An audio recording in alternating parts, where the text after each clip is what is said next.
चिरमिरी नगर निगम की मूलभूत समस्याओं पर आयुक्त का ध्यान आकर्षित। चिरमिरी नगर निगम क्षेत्र की समस्याओं को लेकर नगर निगम आयुक्त का ध्यान आकर्षित कराया गया। प्रमुख रूप से वार्ड क्रमांक 12 हल्दीबाड़ी स्थित लगभग 100 वर्ष पुराने प्राचीन मंदिर के निर्माण के साथ सेंट्रल बैंक के पीछे से सार्वजनिक आवागमन एवं निकासी मार्ग निर्माण की मांग उठाई गई है।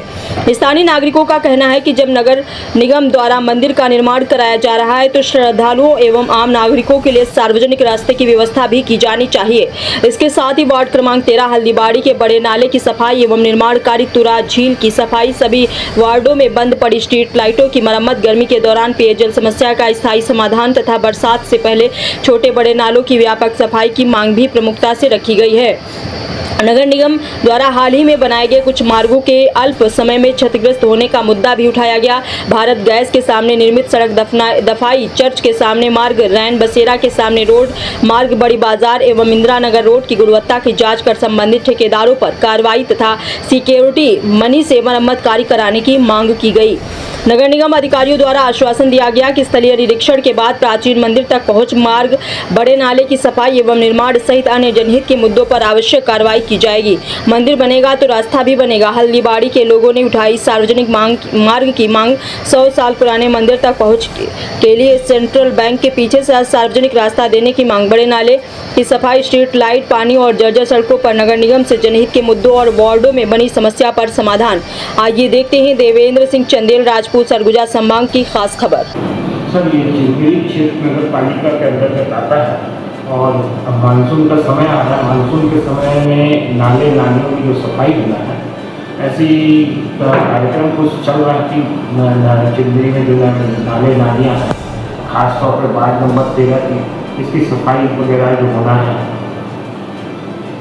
नगर निगम चिरमिरी के अंतर्गत 40 वार्ड हैं और अभी हम लोग 1 जून से लगातार नालियों की सफाई कर रहे हैं। कहीं ना कहीं हमारे कर्मचारी लगातार इसमें साफ सफाई के लिए लगे हुए हैं और बारिश होने के पूर्व शासकीय स्तर पर भी पूरे निर्देश हैं कि हम लोग सभी नालियों की साफ सफाई करें ताकि हम लोग बीमारियों से बचें और स्वच्छता हमारे शहर में बना रहे। सर, वर्तमान में अभी जो सफाई कर्मचारी मार्केट में सफाई वगैरह हो रही है, ये लेट हो रही है, करीब 10:30-11 बजे सुबह। जब कर्मचारियों से इस विषय में पूछा गया तो उनका कहना है कि हमारा कोई अटेंडेंस होती है और हमको ऑफिस में नगर निगम में जाके अटेंडेंस लगाना पड़ता, फिर आके सफाई करते हैं। इससे देरी हो रही है।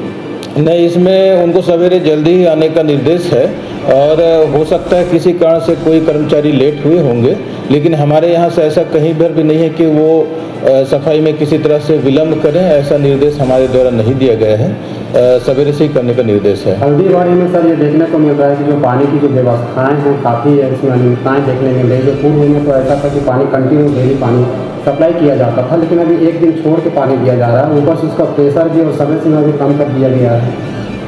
जो पानी सप्लाई की जा रही है, यदि किसी कारण से इस टाइप का हो रहा है तो उसको हम लोग ठीक कराने का प्रयास करेंगे और सभी आमजन को सतत रूप से पेयजल की व्यवस्था हो सके, ऐसा हमारे द्वारा व्यवस्था की जाएगी। अभी ये हल्दीबाड़ी में सर ये देखने मिल रहा है कि जगह जगह पे अभी सार्वजनिक जो पेयआउट खुलना चाहिए नगर निगम के द्वारा, लेकिन कहीं पर भी ऐसा देखने नहीं मिला। पूरी गर्मी अभी पड़ रही है, नौतपा चल रहा है और कहीं पर भी नगर निगम से सार्वजनिक जो पेयआउट खुलना था कहीं पर भी नहीं खोले गए हैं।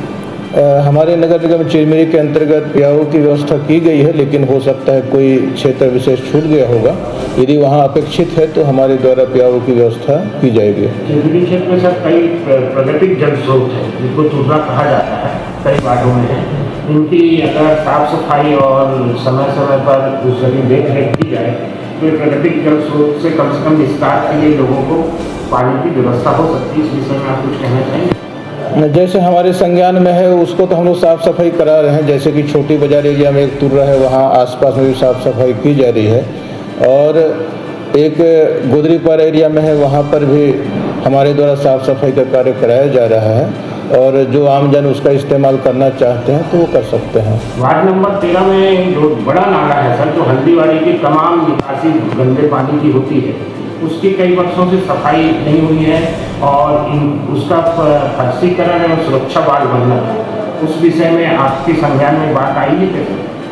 मैं इस संबंध में एक बार परीक्षण करवा लेता हूं, यदि आवश्यक होगा तो इस संबंध में भी हमारे द्वारा समुचित कार्रवाई की जाएगी। सर, ये हल्दीबाड़ी वार्ड क्रमांक 12 में एक मंदिर का सार्वजनिक निर्माण किया जा रहा है। उसमें लोगों की मांग है कि सेंट्रल बैंक के पास से वहाँ से निर्माण रास्ता मार्ग दिया जाए, जो सामने से जो मार्ग है काफ़ी सकरा है, आने जाने में दिक्कत पड़ती है, कई उसमें अनियमितताएँ हैं, तो क्या उस मार्ग के लिए आप क्या कहना चाहते हैं? इसका मैं एक बार परीक्षण कराने के बाद हम लोग कुछ उचित व्यवस्था करेंगे। क्योंकि मंदिर का निर्माण हो रहा है सार्वजनिक रूप से, तो वहाँ पे अगर मंदिर के निकासी का जो रास्ता है वो भी सार्वजनिक रूप से निकासी रास्ता मिलना चाहिए। इसको परीक्षण करने के उपरांत समुचित व्यवस्था करने का प्रयास करेंगे। और ये सर हल्दीबाड़ी में देखने को मिल रहा है कई रोड की जो दुर्दशा जो पूर्व में बनी है नगर निगम के द्वारा जो क्षतिग्रस्त हो चुकी है। अभी पूर्व में अभी देखने को मिला था कुछ दिन पहले जो प्रदीप सालूजा जी उनके द्वारा कड़ा विरोध भी किया गया था इंदिरा नगर वार्ड रोड को लेकर के।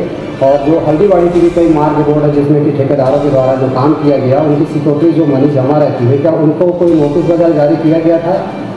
इस समय में पर्टिकुलर कोई केस अपने पास तो नहीं आया है, लेकिन यदि इस तरह का कोई भी प्रकरण आता है तो हमारे द्वारा जो नियमानुसार कार्रवाई करने का है उस ढंग से हम लोग नियमानुसार कार्रवाई करेंगे। सर ये हल्दीबाड़ी भारत गैस के पास सड़क सफाई मार्ग है, रोड है, मुख्य मार्ग है, क्योंकि रोड की स्थिति ऐसी दुर्दशा बन गई है जिसमें क्षतिग्रस्त हो गए ठेकेदारों के द्वारा निर्माण किया गया था, तो उन पर क्या निरीक्षण किया गया, उनको नोटिस दिया गया या उनकी जो सिक्योरिटी मनी जमा रहती है उस पर क्या वसूली करके निर्माण कराया गया था? क्या कुछ ऐसा बताएंगे उसके बारे में? यदि इस टाइप कोई किसी प्रकरण विशेष में है तो उसका परीक्षण करने के उपरांत हम लोग कार्रवाई करेंगे।